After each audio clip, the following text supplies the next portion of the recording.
କରିଦେଲେ ବୈଭବ ସୂର୍ଯ୍ୟବଂଶୀ।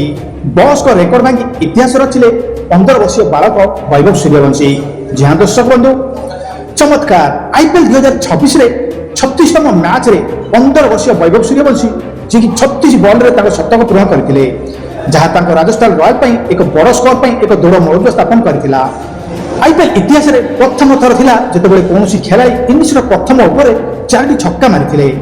ପୂର୍ବରୁ ଇନିଂସରେ ପ୍ରଥମ ଓଭରରେ ସର୍ବୋତ୍ତମ ପ୍ରଦର୍ଶନ 2009ରେ ବ୍ରାଡ୍ ହଜ୍ ବିପକ୍ଷରେ ନମନ ଓଝା କରିଥିଲେ। ମଜାଦାର କଥା ହେଉଛି ହାଇଦ୍ରାବାଦର ପୂର୍ବ ମ୍ୟାଚ୍ରେ ହେଜ୍ ବୈଭବଙ୍କୁ ଗୋଲ୍ଡେନ୍ ଡକ୍ରେ ଆଉଟ୍ କରିଥିଲେ, କିନ୍ତୁ ଯୁବ ବ୍ୟାଟର ନିଜ ଶୈଳୀରେ ପ୍ରତିଶୋଧ ନେଇଥିଲେ।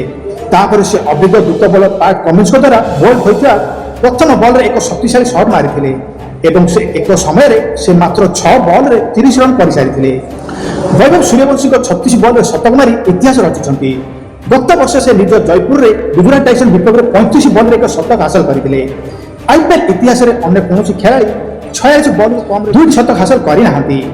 କ୍ରିସ୍ ଗେଲ୍ ସବୁଠାରୁ ନିକଟତମ ଯିଏକି 30 ବଲ୍ରେ ରେକର୍ଡ ଶତକ ଏବଂ 46 ବଲ୍ରେ 2ଟି ଶତକ ହାସଲ କରିଛନ୍ତି।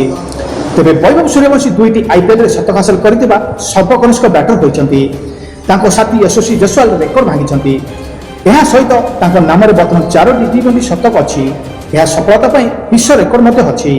ଏହି ଯୁବ ବ୍ୟାଟରଙ୍କ ତିଲକ ବର୍ମାଙ୍କୁ ପଛରେ ପକାଇ ଦେଇଛନ୍ତି। ବୈଭବ ସୂର୍ଯ୍ୟବଂଶୀ ଟି20 କ୍ରିକେଟରେ 4ଟି ଶତକ ହାସଲ କରିଥିବା ବିଶ୍ୱର ସର୍ବକନିଷ୍ଠ ବ୍ୟାଟ୍ସମ୍ୟାନ୍ ହୋଇଛନ୍ତି। ଏହା ବ୍ୟତୀତ ବୈଭବ ସୂର୍ଯ୍ୟବଂଶୀ ଏବଂ ଆଇପିଏଲ୍ ଇତିହାସରେ ଦ୍ରୁତତମ 50 ଛକା ମାରିବାର ଇତିହାସ ରଚିଛନ୍ତି। ଗେଲ୍ ଯିଏକି 25 ଇନିଂସରେ ଆଇପିଏଲ୍ରେ 50 ଛକା ପୂରଣ କରିଥିଲେ, କିନ୍ତୁ ବୈଭବ ସୂର୍ଯ୍ୟବଂଶୀ ମାତ୍ର 15 ଇନିଂସରେ 50 ଛକା ମାରିଛନ୍ତି। କେବଳ ଏତିକି ନୁହେଁ, ବୈଭବ ତାଙ୍କ ବିସ୍ଫୋରକ ଇନିଂସରେ ଛକା ମାରିବାର ଆଉ ଏକ ନୂଆ ରେକର୍ଡ ମଧ୍ୟ ସ୍ଥାପନ କରିଛନ୍ତି। ଏସ୍ଆର୍ଏଚ୍ ବିପକ୍ଷରେ ବୈଭବ ସୂର୍ଯ୍ୟବଂଶୀ ତାଙ୍କ ଇନିଂସରେ 12ଟି ଛକା ମାରିଥିଲେ, ଯାହା ଆଇପିଏଲ୍ ଇତିହାସରେ ଗୋଟିଏ ମ୍ୟାଚ୍ରେ ଜଣେ ଭାରତୀୟ ବ୍ୟାଟ୍ସମ୍ୟାନଙ୍କ ଦ୍ୱାରା ସର୍ବାଧିକ ଛକା ମାରିବାର ରେକର୍ଡ। ପୂର୍ବରୁ ସେ ମୁରଲୀ ବିଜୟଙ୍କ ସହିତ ଏହି ରେକର୍ଡ ଅଂଶୀଦାର କରିଥିଲେ। ବୈଭବ ସୂର୍ଯ୍ୟବଂଶୀ ଇନିଂସ ସମସ୍ତଙ୍କୁ ଆଶ୍ଚର୍ଯ୍ୟ କରିଥିଲା। ଏହି 15 ବର୍ଷୀୟ ବ୍ୟାଟ୍ସମ୍ୟାନ୍ ଇନିଂସ ଦେଖି ପାଟ୍ କମିନ୍ସ ମଧ୍ୟ ଆଶ୍ଚର୍ଯ୍ୟ ହୋଇଯାଇଥିଲେ। ମ୍ୟାଚ୍ ପରେ ଏକ ବିବୃତ୍ତିରେ କହିଥିଲେ ଯେ ବୈଭବ ସୂର୍ଯ୍ୟବଂଶୀ ବର୍ତ୍ତମାନ କ୍ରିକେଟରେ ତାଙ୍କର ପ୍ରିୟ କ୍ରିକେଟର। ତଥାପି ରାଜସ୍ଥାନ ମ୍ୟାଚ୍ ହାରିଗଲା। ରାଜସ୍ଥାନ ପ୍ରଥମେ ବ୍ୟାଟିଂ କରିଥିଲା। ବୈଭବ 37 ବଲ୍ରେ 103 ରନ୍ କରିଥିଲେ, ଯାହା ଫଳରେ ରାଜସ୍ଥାନ 6 ୱିକେଟ୍ ହରାଇ 228 ରନ୍ କରିପାରିଥିଲା।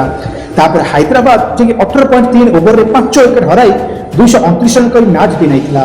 ଅଭିଷେକ ଶର୍ମା 19 ବଲ୍ରୁ 57 ରନ୍ କରିଥିଲା ବେଳେ ଯେଉଁଥିରେ ଗୋଟିଏ ଛକା ଏବଂ 11ଟି ଚୌକା ସାମିଲ ଥିଲା। ଏହି ସମୟରେ ଇଶାନ କିଶନ 31 ବଲ୍ରୁ 74 ରନ୍ କରି ତାଙ୍କ ଦଳକୁ ବିଜୟ କରାଇଥିଲେ। ଇଶାନ ତାଙ୍କ ଇନିଂସରେ 3ଟି ଛକା ଏବଂ 11ଟି ଚୌକା ମାରିଥିଲେ, ଯାହା ତାଙ୍କ ଇନିଂସ ପାଇଁ ଇଶାନଙ୍କୁ ମ୍ୟାନ୍ ଅଫ୍ ଦି ମ୍ୟାଚ୍ ପୁରସ୍କାର ଦିଆଯାଇଥିଲା। ଯାହା ଦର୍ଶକ ବନ୍ଧୁ ଭାରତର ଉଦୀୟମାନ ତାରକା 15 ବର୍ଷର ବାଳକ ବୈଭବ ସୂର୍ଯ୍ୟବଂଶୀ କମାଲ କରିଦେଲେ। ବୈଭବ ସୂର୍ଯ୍ୟବଂଶୀ ଆଉ ବସ୍କ ରେକର୍ଡ ଭାଙ୍ଗି ରଚିଲେ ଇତିହାସ। ଯାହା ଦର୍ଶକ ବନ୍ଧୁ ଆଇପିଏଲ୍ରେ ସର୍ବକନିଷ୍ଠ ଛକା ମାରିବାର ରେକର୍ଡ, ଦ୍ରୁତତମ ଶତକ ମାରିବାର ରେକର୍ଡ, ଯେକୌଣସି ରେକର୍ଡ ଦେଖନ୍ତୁ। ଗୋଟିଏ ଇନିଂସରେ ସର୍ବାଧିକ ଛକା ମାରିବାର ସର୍ବକନିଷ୍ଠ ରେକର୍ଡ 12ଟି ଛକା। ଆଇପିଏଲ୍ରେ ନିଜର ଦ୍ରୁତତମ ଶତକ ମାରିଛନ୍ତି। କ୍ରିସ୍ ଗେଲ୍ ମାତ୍ର ଯିଏକି ଆଇପିଏଲ୍ ଇତିହାସରେ 30 ବଲ୍ରୁ ଶତକ ମାରି ନମ୍ବର 1ରେ ରହିଥିବା ବେଳେ 2025ରେ ବୈଭବ ସୂର୍ଯ୍ୟବଂଶୀ ଦ୍ୱିତୀୟ ସ୍ଥାନରେ ଥିଲେ। 35 ବଲ୍ରୁ ଗୁଜରାଟ ବିପକ୍ଷରେ ସେ ଶତକ ମାରି ସର୍ବକନିଷ୍ଠ ବ୍ୟାଟ୍ସମ୍ୟାନ୍ ଭାରତୀୟ ହିସାବରେ ଦ୍ୱିତୀୟ ସ୍ଥାନରେ ଥିଲେ, କିନ୍ତୁ 2026ରେ ତାଙ୍କ ବ୍ୟାଟ୍ରୁ ଆଉ ଏକ ଧମାକାଦାର ଶତକ ଦେଖିବାକୁ ମିଳିଛି, ତାହା 36 ବଲ୍ରୁ। ପୁଣି ସେ ମଧ୍ୟ ତୃତୀୟ ସ୍ଥାନରେ ରହିଛନ୍ତି ଏହି ଉଦୀୟମାନ ତାରକା ବୈଭବ ସୂର୍ଯ୍ୟବଂଶୀ। କ୍ରିକେଟ ଜଗତରେ ଛାଇ ରହିଛନ୍ତି। କ୍ରିକେଟରେ ଏମିତି ନାମୀ ଦାମୀ ବୋଲରଙ୍କୁ ସେ ଚୌକା ଛକାରେ ବର୍ଷା କରି ତାଜୁବ କରିଦେଇଛନ୍ତି। ଜସପ୍ରୀତ ବୁମରାଙ୍କୁ ଦେଖନ୍ତୁ, ପ୍ରଥମ ବଲ୍ରେ ଛକା। ରାଶିଦ୍ ଖାନ୍, ପ୍ରସିଦ୍ଧ କ୍ରିଷ୍ଣା, ମହମ୍ମଦ ସିରାଜ, ଜେସ୍ ହେଜଲଉଡ୍, ବର୍ତ୍ତମାନ ପାଟ୍ କମିନ୍ସ, ତାଙ୍କୁ ଦେଖନ୍ତୁ କୌଣସି ବୋଲର ଏମିତି ନାହାନ୍ତି ଯାହାକୁ ସେ ବେଖାତିର କରି ଛକା ମାରି ନାହାନ୍ତି। ପାଟ୍ କମିନ୍ସକୁ ଗତ ମ୍ୟାଚ୍ରେ ସେ ପ୍ରଥମ ବଲ୍ରେ ଛକା ମାରିଥିଲେ। ଯାହା ଦର୍ଶକ ବନ୍ଧୁ ତ ଇଏ ଥିଲା ଏକ ବଡ଼ ଅପଡେଟ୍। ବୈଭବ ସୂର୍ଯ୍ୟବଂଶୀ ଅପଡେଟ୍ ମୁଁ ଆପଣମାନଙ୍କୁ ଜଣାଇବି। ତ ଅପଡେଟ୍ ଯଦି ଆପଣମାନଙ୍କୁ ଭଲ ଲାଗିଥାଏ ତ ଏବେ ଲାଇକ୍ କରିବେ ଆଉ ज़्यादा ସେୟାର କରିବେ, କାରଣ এইଭଳିଆ କ୍ରିକେଟ୍ କଣ୍ଟେଣ୍ଟ ସର୍ବପ୍ରଥମେ ମୋ ଚ୍ୟାନେଲ ସ୍ମାର୍ଟ କ୍ରିକେଟରେ ଆପଣମାନେ ଦେଖିବାକୁ ପାଇବେ। ତ ଆଜି ପାଇଁ ହେଉଛି ଦେଖା ହେବ କାଲି ଏମିତି ଏକ ନୂଆ ଭିଡ଼ିଓରେ। ସେତେବେଳେ ଟେକ୍ କେୟାର। ଜୟ ଜଗନ୍ନାଥ।